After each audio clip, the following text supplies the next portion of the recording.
Well, good morning. How are you guys? Good. It's good to see you at Park City. I think you guys know my name, but in case you don't, my name is Matt. And it is my privilege to welcome you here. And as is our custom here at Park City, I normally ask you to answer a question here. But before I do that, just a couple of things I want to say. First of all, in a couple of weeks, July 6th is a Sunday of July 4th weekend. We will not be in the building here. So we will be having a joint service with Cross Points across town in Shawnee and Bridgeway, another church plant. And we do this every year, July 4th, and we come together, a big service, a picnic afterwards with water slides and all sorts of other festivities. So one, don't show up here. Two, we'd love for you to join us there. And three, if you'd like to help out in some way, we always could use some volunteers just to sort of help us with a couple things during and after the service. So the easiest way to do that would be to talk to me or Bailey, who's not here this morning, or shoot us an email and let me know. But number one, first and foremost, please don't come here on July the 6th. Got it? Awesome. So Clint gave me permission to do whatever I wanted this morning, and one of you suggested I eat my pretzel while I was preaching, which is appealing. Maybe. So let me say this. I want you to turn to your neighbor and answer a question, and if there are a lot of pretzels over there, please don't make me take them all home. So if you didn't get one, you're like, I'm not sure. This is a moment for you. Go for it, but no pressure. You don't have to. I'll happily eat them later. But so here's the question for you, right? So are you a sweet or a savory snacker? All right? Are you a sweet or a savory snacker? Take a few seconds, help someone to feel welcome. There's also water and some version of pop in that cooler if you'd like some. Poppy, actually, specifically. Well, we'll get going here as soon as these guys are done with the pretzels. I mean, you guys take your time over there. I don't know. Oh, man. Well, hopefully you guys got yourself sorted, sweet or salty. We're in I almost wanted to ask a different question, which was, do you believe in ghosts? But we'll save that for another day. It seemed pertinent given the story. You know, they thought Jesus was a ghost, but there you go. So let's just get started here. We're moving through Mark's gospel. Just to let you know sort of our approach, we're going to get through to about chapter 8, the first of chapter 9, which is a hinge in a climax in the gospel. And then we're going to take a break, and we'll circle back and come back, pick it up again next year. But so we're approaching the end of our time with it this year, and we're in a scene that is similar to where we've been before. We've already been in a boat in a storm with Jesus, but this one lands a little bit differently for me. And we'll just start with the question that I think it draws out of us, which is, what do you do when Jesus doesn't show up? Or doesn't show up in the way that you expect, or seems, again, to not show up at all. What do we do with that kind of experience? Which is, I think, a common one. This story, I think it sort of upends and overturns our assumptions about what the life of discipleship looks like. We've said that Mark's gospel from the outset does a couple of things, a number of things, but two sort of significant things. It draws us into who Jesus is, but also what might a life of discipleship look like. And this story, I think, really plays with our understanding of what it might mean to follow Jesus. Because I think typically it's framed culturally, at least, and in the church often, and I am probably guilty of it as well. We kind of want a therapeutic, on-demand kind of Jesus. Right? And the rug is sort of pulled out from under that notion in this story. Right? It stirs something in me, I think, a tendency in my own heart that I'm not often willing to admit, which is that I want a God who is immediately understandable, emotionally affirming in my life, and reliably present in ways that I expect. Right?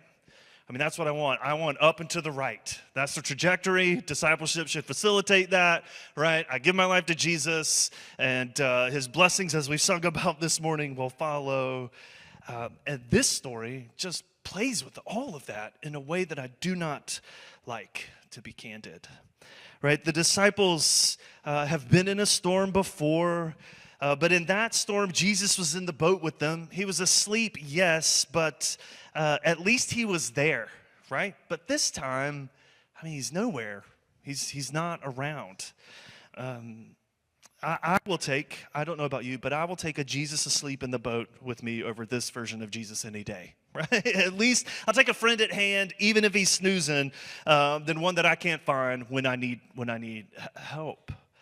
But that's the Jesus that we run into in this passage. Right, this scene, I think, does a couple of things, but as it draws us into our thinking of discipleship, as we sit with it this morning, I think it does a few things in our understanding of who he is, what he's like, and then sort of what we're like in light of that. And so as we sit with the story, as we enter it this morning, maybe you climb on board the boat, you feel the splash of the waves, you feel the ache as you row. We're going to think again about who Jesus is, what this story tells us about who he is, and also about who we are. And I think it probably has some traction on a day like today, on Father's Day, that can hit differently for all kinds of reasons for all of us. Maybe you had a steady father whose presence was reliable in the midst of your growing up years and life's ups and downs. And Jesus' presence in this storm, and when he eventually shows up, is an affirmation of those things. And they are things you can readily sort of hold on to. But maybe for you, the notion of fatherhood comes with different associations, right? Comes with feelings of absence or confusion or contradiction. And this story, I think, can stir up those feelings as well, right? What's it mean to sort of be in this kind of predicament with someone who is unreliable at best and maybe harmful at worst? And this moment on the boat in the lake, I think, pulls us into all of those feelings. So as we think about who Jesus is in this story, I think it draws us first into maybe a clear understanding of what we are like, which is the human predicament is where we'll start. Verses 45, the first couple of verses here. It had been a full day, right? A long day. They had just had an incredible, miraculous picnic on the beach. Prior to that, they had been on their own mission of achieving things for Jesus, right? They had been doing incredible things. They had come back. He had sent them out. They had come back and telling him the incredible things that they had experienced, and they've had this miraculous picnic, and, so abundant. They're probably still picking pretzel crumbs out of their teeth, right? They haven't even had time to relax, and we're told in the story here that Jesus immediately sends them into the boat. Right? They don't get to rest. They don't get a break, which is sort of what they had set out to do in the first place. None of that. Just why don't you guys hop on the boat? Let's get going. And then Jesus disappears. Right? He doesn't go with them. I wonder again, sort of the human predicament, this feeling of I'm doing all the right things. How did I end up here? Right? You can imagine that that's a bit of what they're experiencing. Right? They've done the right thing only to find themselves straining ultimately in the dark, wondering where Jesus went and not really getting anywhere, just rowing and rowing. He's not only absent, he's the reason they're there. He sent them there. In the story, the language is strong. Verse 45, Jesus made his disciples get into the boat. He compelled them, commanded them to go, which it's also uncomfortable. In this sense, obedience doesn't always lead to ease, right? It leads immediately or very quickly into resistance, which again, I think is a challenge to how I at least want to think about discipleship. The notion that enough faith will insulate me from struggle or challenge. And in this case, their obedience to Jesus immediately drops them in a boat in the middle of a storm, alone and afraid. I think it's important to maybe consider here, I don't think Jesus is punishing them. That's not what's happening. As we see the story unfold, formation is happening here. They're straining at the oars. Jesus is still mindful, we're told in the story. He's on a mountain praying. He's aware of where they are as the story unfolds, but he's not, tangibly present with them in a meaningful way. He's not in the boat. I got to think, after coming off of that kind of experience of the picnic and the mission and all of that, they got to be thinking, like, what? This is not what we signed up for. I have shared before some of our habits as a family, and one of them has been we read aloud frequently at night. When the girls were younger, I was more involved in that. And as they've gotten older, I don't know why, I've been less involved in the read aloud. But we have this sort of taken a shift as a family, which is we're reading some of the same things, but together.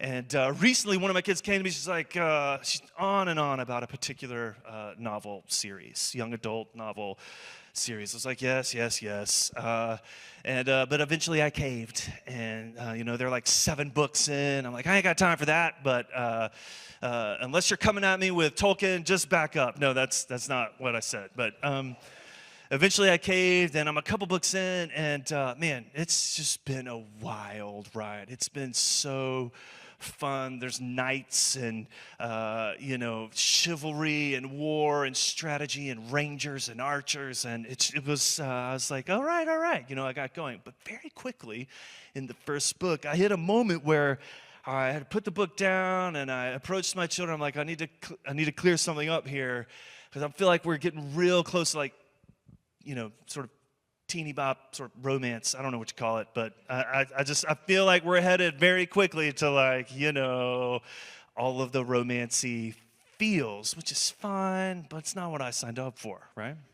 That's not the story I thought I was in, to be quite frankly honest with you. And if you can assure me that, that stays sort of low on I'll keep going. But if this is I'm done. And I will tell you, at least 2 books in, it's still great. But I think, I wonder if the disciples aren't sort of in the same boat, right? Where the story they think they're in or thought they were in, right? I mean, Jesus just fed thousands on the beach with like nothing. They've just had this incredible mission of success. And now they're alone in the boat. They're like, even the bits of this story that are familiar, well, last time Jesus was with us, but this time, where is he, right? I gotta think they're not at least a little familiar with that feeling. The story I signed up for and the one that I am in don't seem to quite be the same. They think they're in a glory story, right? Things are getting better. Jesus is on the move. Things are growing. Popularity is growing. Things are incredible. And now, things feel different. They're alone, rowing and rowing and rowing and rowing and getting nowhere. I wonder about you, the story you're in, the one you think you're in or thought you'd be in at this stage of your life. I wonder, I don't imagine any of us are immune to this kind of move, this feeling, right? What oars might you be straining at in your life? Maybe the oars of a broken relationship or an illness or a parent or a child that has grown distant or a grinding job that you just can't seem to get ahead of or a financial stress or pressure or just the daily ache of monotony and insufficiency. Right? We're told in verse 48, Jesus saw that they were making headway painfully because the wind was against them, just rowing and rowing and not really getting anywhere. That experience of life where your effort doesn't match the outcome. Right? And we live in a culture, in a world where that's not how it should work. It's like biking in the wind. The times that I do bike, I am by no means a cyclist, but I do enjoy getting out on the bike. And my least favorite moments of that experience are into a strong Kansas headwind. I hate it. And very quickly go to places I don't think are healthy or appropriate as I pedal and pedal and pedal and just don't seem to be moving, right? My effort and the result, the outcome don't add up. Here are the disciples. Maybe, to use another illusion, maybe it's 5.5 hours of tennis, 4 match points in your grip, and still losing if you watched. Okay.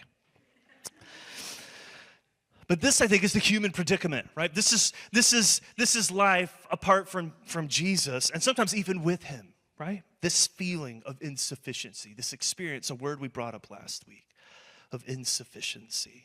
This is the human predicament. But then the story takes a turn. Verses 48, the second half of verse 48 through about verse 50, we read this in verse 48. About the 4th watch of the night, he came to them walking on the sea. And we think, finally, Jesus has shown up, right? Maybe now things will turn around. But then this phrase, he meant to pass them by, which upon first reading, you're like, wait, what? Right? This just feels mean, okay? Right? This I think speaks to the hiddenness, which is also a part of the human experience, the hiddenness of Jesus. When he is hard to see or find in his presence in our lives. I mean, again, just a cursory reading of this is like, where's the shepherd who is compassionate for the people in need? This feels just malicious, right? But I do think, and New Testament scholars have long pointed to some interesting aspects of the language here. Is he avoiding them or is he playing games with them? I don't think so. This is actually language of revelation that echoes and reverberates with scenes from the Old Testament. I have some examples here on the screen. In Job chapter 9, some of the oldest sort of material in the story of the life that one lives in the presence of God. Job is wrestling with his own sense of suffering, his experience of God's absence, wondering where he is, and in response to some ill-advised counsel from his friends, Job chapter 9, he makes this declaration of God. He treads on the waves and he passes by me and I do not see him. Right? Job is giving voice to an experience of sort of the mystery of the revelation of God in the midst of his suffering. But not just Job, you go a little further into the story in the book of Exodus. So we've gone through the formation of God's people in Abraham, their captivity in Egypt, and God has set them free with Moses, this experience of crossing the water into the wilderness. We heard resonances of this last week as Jesus feeds them with bread in the desert. All of these echoes of God's action for and with his people. In Exodus 33, Moses, similarly concerned, just prior to this phrase, Moses will say, God, if you don't go with us, right, if I can't have an assurance that you will be with us in what is ahead, I do not want to go. Right? There is uncertainty and fear about what is ahead. And God's response is, right? Moses says, show me your glory. God's response is, I will cause my goodness to pass you by, to pass before you. You can hear the echoes of the language, right? And then one more example, again, even later into the story. We're now through the monarchy. They've established themselves in the promised land.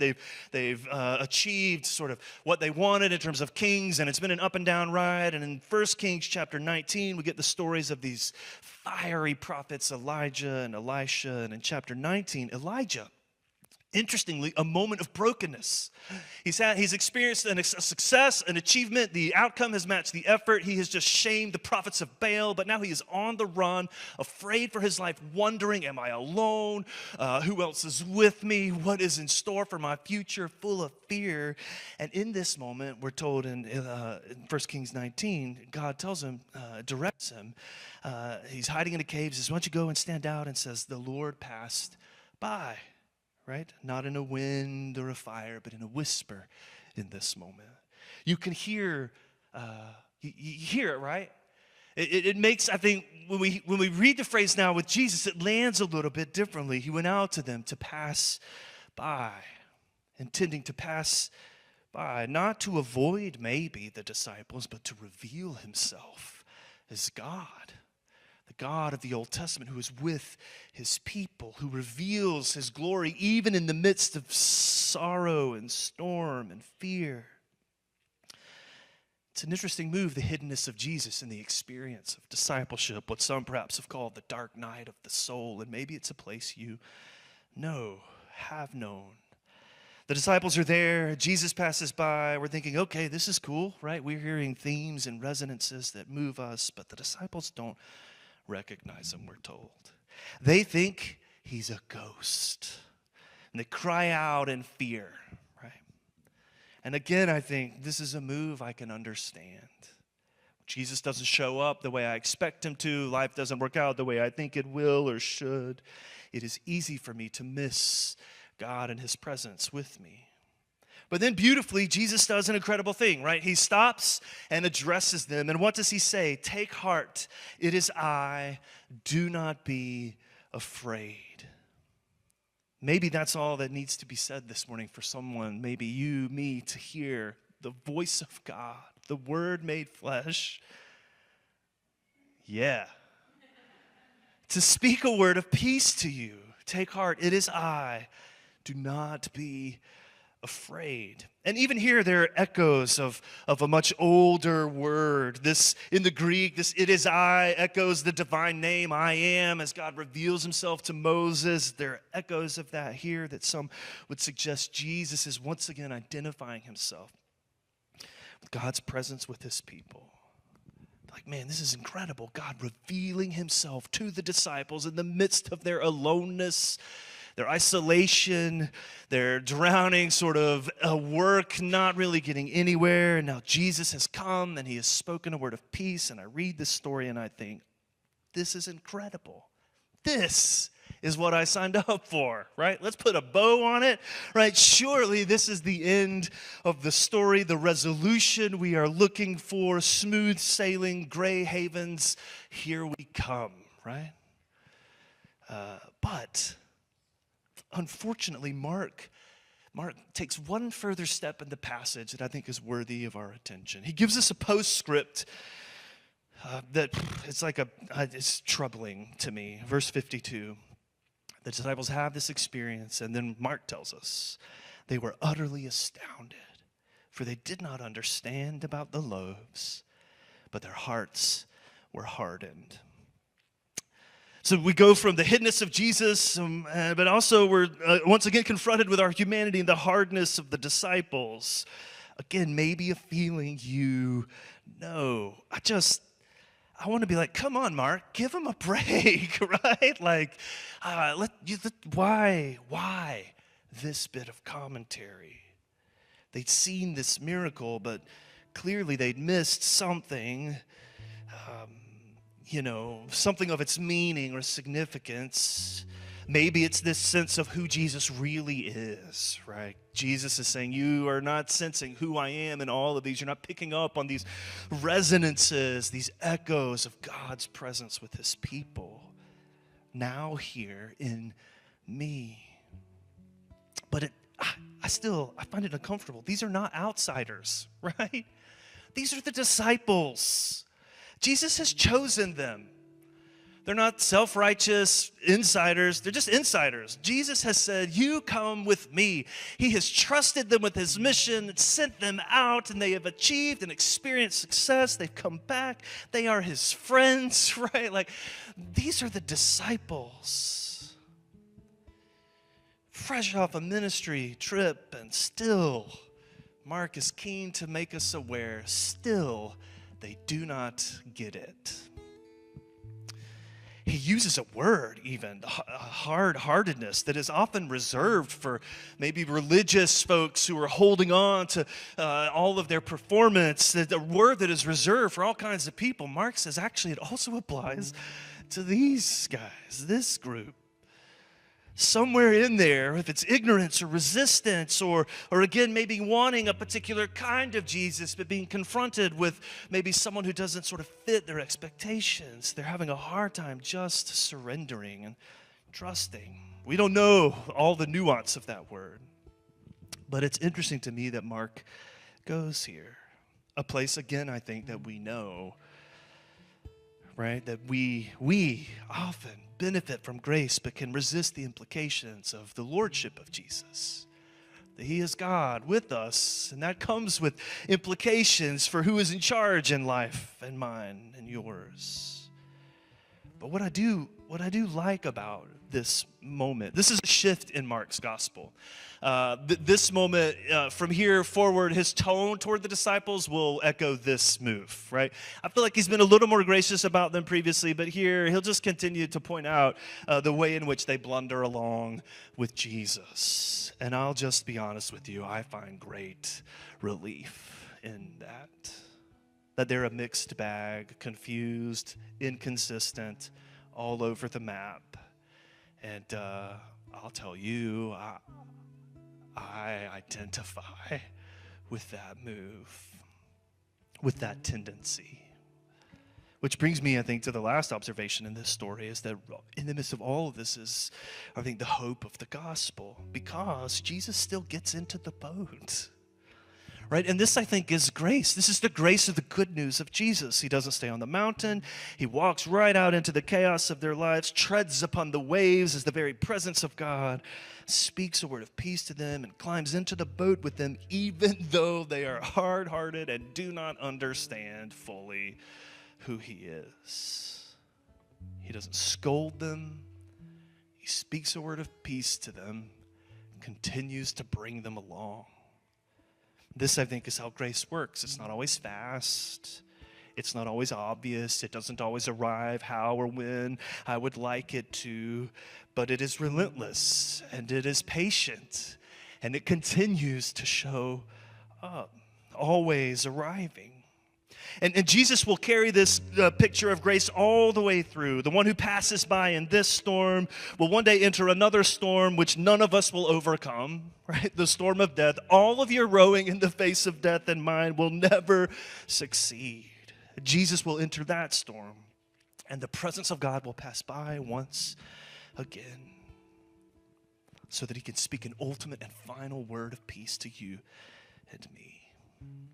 And so as we sit with this miracle of Jesus this morning, we hear maybe Jesus is not just calming seas today, but softening and speaking to hearts. He's not just in it to rescue us from what's going on outside. He's also in it to renovate what is happening inside of us as well.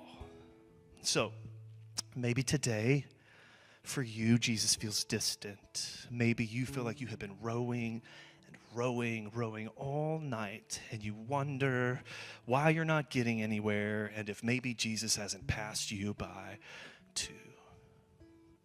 I want to speak a word of grace and gospel to you.